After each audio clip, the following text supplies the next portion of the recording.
This is part 2 of the top tips to help you on your journey. So on this one is tips 6 to 10. So number 6, be the escalator, not the mini conveyor belts. You'll see this in a presentation under the collaborative teaching part of this website. So aim to be the escalator rather than the conveyor belts with the drop-offs. And that's what we talk about at our school in terms of trying to develop a cohesive approach as our students work our way through the school. Tip number 7, communicate, bring people on the journey. So communication with families about the vision your school has for learners and how the collaborative environment you are planning will enhance this will ease a lot of concerns. It's really important also that you spend time with your teachers working on the vision to increase the effective change. No one likes being done to, so involve your staff in that process so there is a real buy-in.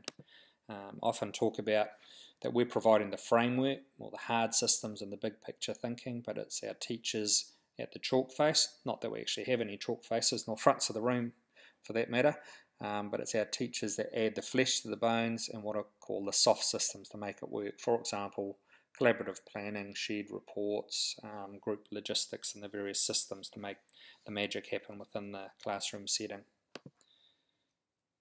Tip number 8. Reflect, respond, resource. We're doing a number of reflections as we go. You can see here some black hat thinking and some of the questions that we're looking at as we go. Also some yellow hat thinking, and what's been quite interesting is looking at the concept of appreciative inquiry. So appreciative inquiry is an approach based on your strengths rather than your weaknesses, of what's possible rather than an analysis of what is not. So if you focus on the positive things, then hopefully they will increase, and improvement is more engaging, more fun and more effective when the focus is on what's already working rather than what's broken. And I think potentially focusing on some of these positives will overcome some of that black hat thinking. Tip number 9, small steps every day. Be prepared to go into the pit. Celebrate what you achieve, but raise the bar a little bit every time. And remember, Rome wasn't built in a day, but it was built. Tip 10, be brave. It's your job. There are many people who think they want to be matadors, only to find themselves in the ring with 2,000 pounds of bull bearing down on them, and then they discover that what they really wanted was to wear tight pants and hear the crowd roar. Will it be easy? Nope. Worth it? Absolutely. And I'll finish off with a nice quote from a legendary man.